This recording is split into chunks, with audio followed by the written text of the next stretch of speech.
Salut tout le monde! Aujourd'hui, on se retrouve dans une nouvelle vidéo où je vais vous parler du bon moment pour vendre pour la première fois à son audience sur son blog. Ça va sûrement vous intéresser si jamais vous êtes dans ce cas de figure où vous avez créé un petit blog il y a quelques temps et vous commencez à vous demander comment on peut faire en sorte de le monétiser ce blog pour qu'il vous rapporte de l'argent ou pour qu'il vous permette carrément de vivre, ce qui est mon cas. Et je sais que quand on commence à penser monétisation d'un blog alors que à la base on l'avait peut-être pas créé dans cette idée-là, ou même si d'ailleurs on l'a créé dans cette idée-là, c'est toujours un petit peu difficile de trouver le moment idéal pour vendre, le moment où on pense que c'est voilà, le meilleur moment pour se lancer, et j'ai l'impression que personne ne sait exactement quand est-ce qu'il faut se lancer et lancer sa première offre, lancer son premier produit. Donc dans cette vidéo, je vais essayer de vous donner un maximum de réponses pour que vous puissiez prendre la meilleure des décisions, et comme pour toutes les vidéos de cette chaîne, bien sûr, c'est un point de vue assez subjectif qui se base sur mes impressions à moi et sur mon expérience personnelle, donc vous avez totalement le droit de pas être d'accord avec ça, mais moi je vais vous donner ma réponse quand on me pose justement cette question de, d'après toi, quand est-ce que c'est le meilleur moment pour créer un produit, pour créer une offre, pour créer sa première formation, bref, c'est quand le meilleur moment pour vendre quelque chose sur son blog, sur sa chaîne YouTube, à son audience, sans que ce paraisse déplacé ou que voilà, ça arrive comme un cheveu sur la soupe. Si vous écoutez cette vidéo, j'imagine que c'est parce que vous avez créé un blog ou une chaîne YouTube ou une chaîne de podcast ou peu importe, et peut-être que le fait d'avoir créé ce blog déjà pour vous c'est une énorme victoire. Il faut bien se mettre en tête que créer un site web, créer une chaîne YouTube, etc., malgré ce qu'on peut en percevoir quand on n'est pas du tout dans ce milieu-là, c'est quelque chose qui demande pas mal de ressources, pas mal d'énergie, et si jamais vous avez un blog qui est actuellement en ligne avec du contenu dessus et que vous continuez à l'alimenter régulièrement, alors c'est le signe que vous avez déjà pas mal travaillé. Et à ce stade, peut-être que vous êtes super content d'avoir bien travaillé, tout se passe bien, vous adorez écrire sur votre blog, vous adorez voir vos statistiques monter, vous avez pas mal de visites qui arrivent et vous êtes plutôt satisfait, mais quand on fait un petit peu le bilan de combien ça vous a rapporté cette histoire de business en ligne, etc., vous vous rendez compte peut-être que au niveau financier, si jamais vous pouvez vivre, c'est sûrement grâce à Pôle emploi. Bon, je singe un petit peu ça, mais moi-même j'ai commencé grâce à Pôle emploi à me lancer et à avoir l'opportunité justement de lancer un business en ligne. Donc j'ai conscience qu'une grande partie d'entre vous se trouve également dans ce cas de figure ou éventuellement est salarié. Bref, on a tous besoin d'argent pour vivre, donc pour l'instant, si votre site, si votre blog ne vous rapporte pas suffisamment d'argent, c'est normal que vous appuyez sur d'autres revenus. Mais on est d'accord, c'est pas forcément l'objectif quand on se lance un petit peu ce challenge, ce défi de vivre de sa passion grâce à internet, et forcément il va vite falloir trouver une issue à ce problème si vous voulez en faire une activité pérenne sur le long terme qui va vraiment vous permettre de vivre. Donc dans cette vidéo, pour faciliter un petit peu les choses, je vais principalement parler de blog, mais n'oubliez pas que ça vous concerne aussi si vous avez une chaîne YouTube, une chaîne de podcast ou n'importe quoi qui vous donne envie justement de vivre de votre activité sur internet. C'est vrai que l'argent en Europe, en France, etc., c'est un sujet qui est un petit peu tabou, et sur internet c'est un petit peu la même question que tout le monde peut se poser en général quand on se dit allez, je vais lancer un truc, je vais vendre quelque chose à mon audience. Déjà on peut commencer par avoir quelques petits doutes et quelques petites craintes à ce sujet-là, et c'est normal parce que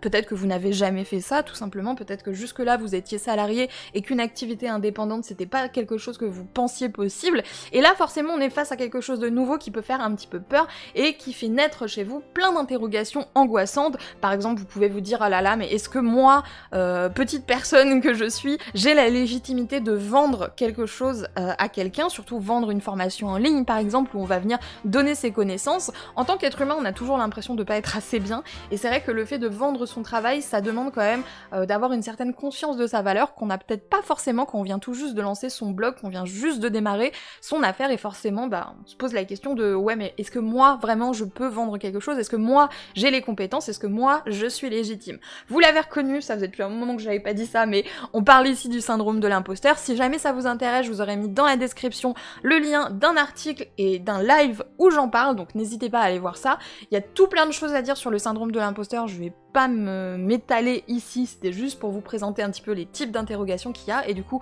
je vais passer à la deuxième interrogation qui est tout simplement le fait d'être une personne vénale et mauvaise, parce que encore une fois on est dans cette idée de oh là là, l'argent c'est mal, c'est malsain, etc., les riches sont méchants, etc., ce qui est pas forcément le reflet de la réalité, mais on a ces croyances en nous, ce qui fait que forcément au moment où on va lancer notre première offre, notre premier produit payant, on va chacun se dire oh là là, mais est-ce que ça fait pas de moi quelqu'un qui demande de l'argent aux gens, quelqu'un qui voilà, qui prend de l'argent aux pauvres personnes qui n'ont rien demandé, etc. Et bien sûr, on se pose la question assez évidente, et celle-ci je pense que plein de gens m'ont sorti, et, enfin même moi j'ai le souvenir de m'être aussi posé la question à mes tout débuts, c'est comment vont le prendre les gens? Parce que si vous avez déjà un blog, si vous avez déjà une chaîne YouTube et que ça fait depuis plusieurs années que vous arrivez comme une fleur en disant « Hey, achetez mon super produit », forcément ça va peut-être créer un espèce de décalage et vous avez peut-être peur que les gens le prennent mal, parce que c'est vrai que sur YouTube plus particulièrement, peut-être un peu moins sur les blogs où c'est devenu beaucoup plus répandu, le fait de vendre un produit, le fait de vendre une formation, c'est souvent vu comme de l'escroquerie.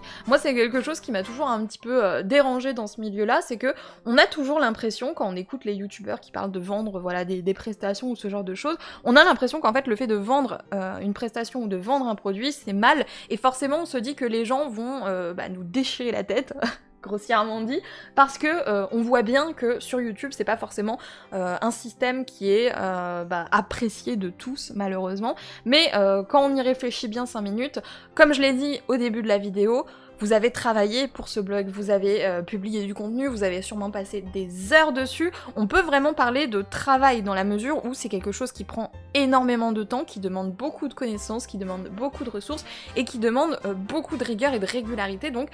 enfin, tout travail mérite salaire, hein. C'est pas parce que vous appréciez ce que vous faites comme travail que vous ne méritez pas d'avoir de l'argent en retour. Encore plus si vous créez une offre, si vous faites un service, si par exemple vous coachez quelqu'un, vous prenez du temps pour ça, ou que vous créez une formation, que vous prenez du temps pour créer la formation, que vous avez effectué un travail de recherche par rapport à ça, etc. C'est normal de demander une sorte de compensation financière derrière pour financer votre travail. Si jamais vous êtes dans une logique business en ligne, il faut vraiment faire la différence entre le business model influenceur, comme je l'appelle, et le business model web entrepreneur, parce que ce n'est pas du tout la même chose. Je vous redirige du coup vers une de mes vidéos où j'en parlais justement et où je vous parlais des différences de ces deux business models qui n'ont rien à voir l'un avec l'autre. Le seul point commun qu'il y a, c'est que les deux sont sur internet, donc ne vous trompez pas de business model, et gardez bien en tête qu'il n'y a rien de tabou dans le fait de vendre quelque chose pour lequel vous avez travaillé. Il n'y a rien de tabou de demander un salaire, même si le mot est peut-être mal choisi, mais un salaire pour le travail que vous fournissez. Et ça, quand vous êtes indépendant, quand vous êtes web entrepreneur, c'est normal en fait de vendre des produits. Et d'ailleurs, vaut peut-être mieux, après ça c'est peut-être une opinion personnelle, vendre un produit plutôt que de partir dans du don. Vous savez, il y a beaucoup de personnes qui demandent des dons ou de regarder des publicités. À titre personnel, je trouve que c'est apporter beaucoup plus de valeur à la personne de toute façon de lui vendre un produit et de lui vendre une prestation sur mesure plutôt que de lui demander de faire un don gratuit entre guillemets où elle obtiendra rien en retour. Et il faut garder quelque chose d'assez essentiel et d'assez logique en tête, mine de rien, c'est que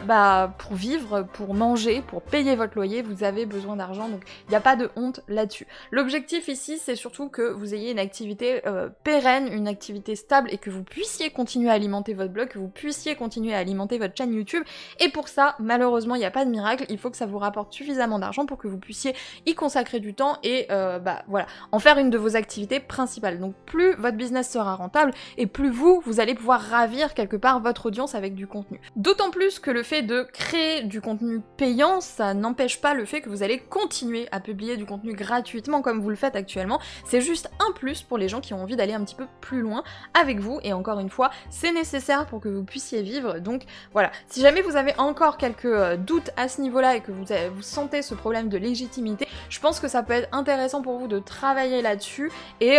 d'essayer de passer au-delà de ça, parce que c'est un blocage qui peut vraiment vous mener la vie dure pendant un bon moment et qui peut vous empêcher de passer certains paliers avec votre business. Du coup, en vous disant tout ça, vous avez déjà peut-être un petit aperçu du meilleur moment pour justement commencer à proposer des offres payantes à votre audience, et pour moi la seule bonne réponse à ça, c'est maintenant. Le meilleur moment, le moment le plus ultimum, celui qui est le plus judicieux pour lancer votre première offre payante, c'est maintenant, et ça vaut que votre blog il est un jour ou un an ou 10 ans, c'est la même chose. Si vous ne vendez pas encore votre produit ou que vous ne vendez pas encore d'offres, c'est le moment de vous y mettre, parce que tout ce temps que vous avez passé à attirer du trafic, finalement ça ne vous a pas vraiment rapporté autre chose que des statistiques, et c'est très dommage. Il faut vraiment vous dire que même si c'est le premier jour où vous venez de publier votre blog, c'est complètement ok de se dire ok, je vais dès maintenant mettre en place une page pour dire aux gens que je fais du coaching, ou alors commencer à travailler sur mon premier produit, etc. Pour moi, le meilleur moment, c'est maintenant, parce que il n'y aura pas de meilleur moment, en fait, que ça. Et d'ailleurs, j'en profite pour faire une petite parenthèse à ce sujet-là. Si jamais vous avez ce qu'on appelle un baby blog, c'est-à-dire que ça fait depuis moins d'1 an que votre blog est en ligne, que vous venez tout juste de le créer, soyez quand même prudent si jamais vous décidez de créer une formation en ligne, parce que on peut facilement faire des erreurs et perdre beaucoup de temps à ce niveau-là. D'ailleurs, c'est le sujet que j'ai décidé d'aborder dans la vidéo qui sort ce samedi, donc si jamais ce n'est pas encore fait, je vous invite à vous abonner et à activer la cloche pour ne pas rater cette vidéo, parce que c'est une erreur très fréquente et qui peut vraiment avoir des répercussions sur le long terme, donc je vous invite vraiment à ne pas rater cette vidéo si jamais vous envisagez bientôt de lancer votre première formation. Et d'autre part, j'en profite aussi pour faire un petit rappel, si jamais ça vous intéresse, j'ai justement une formation où je vous explique comment créer une formation en ligne rapidement sans perdre de temps, même si c'est la première. Donc si ça vous intéresse, ça, ce sera dans la barre de description. Soyez aussi prudents sur le fait que, d'après vous, si vos statistiques sont pas exceptionnelles, ça veut dire que vous n'allez peut-être pas gagner beaucoup d'argent, encore plus dans le cas d'un baby blog où forcément au début on est encore dans cette traversée du désert où on a peu de visites, peu de trafic et peu de visibilité. Là, c'est normal que si jamais vous lanciez votre premier produit, il vous rapporte pas des 1000 et des 100. Par contre, le fait de lancer une formation dès le premier jour, j'exagère peut-être en disant ça dès la première semaine, le temps que vous ayez quand même le temps de le créer. Le fait de faire ça, ça va vous permettre de montrer patte blanche finalement à vos lecteurs, aux personnes qui vous suivent, en leur disant dès le départ, de toute façon, moi, mon objectif, c'est quand même de vivre de ce business-là, même si c'est un business passion, même si mon objectif, c'est quand même de vous apporter un maximum de valeur à travers mes contenus. L'objectif, c'est aussi quand même de pouvoir manger, de pouvoir vivre correctement,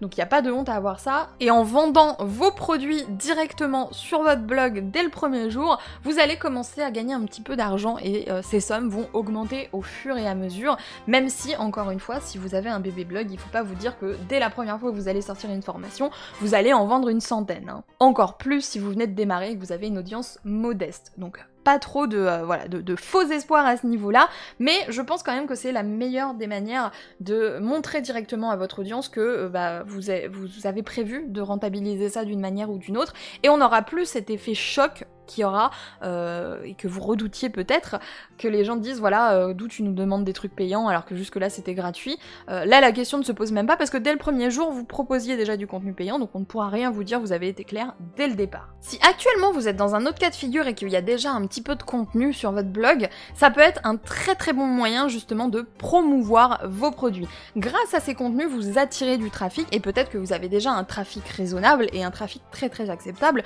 Le fait de vendre des produits, ça va vous permettre à la fois d'augmenter vos statistiques, et c'est pas un mythe, moi à titre personnel, dès que j'ai lancé ma toute première formation, j'ai vu mes visites augmenter parce que du coup ça crée une certaine crédibilité. Vous savez, on n'était plus dans le délire de la fille qui tient un blog, voilà, là on était sur un blog professionnel et forcément l'audience que j'ai visée se connectait beaucoup plus à moi en voyant que je vendais des produits, parce que dans le milieu du web marketing c'est assez habituel, bien sûr ça dépend de la thématique, etc. Mais pour moi le fait d'avoir créé plus de formations, et je parle de mon expérience personnelle, ça m'a permis d'augmenter mes visites, d'augmenter aussi la relation que j'entretenais avec mes lecteurs, parce que forcément vu qu'ils investissaient de l'argent chez moi et qu'ils voyaient du contenu beaucoup plus concentré et beaucoup plus dense, parce qu'une formation bien sûr ça n'a rien à voir avec du contenu gratuit, on est vraiment dans quelque chose de beaucoup plus complet qui va vraiment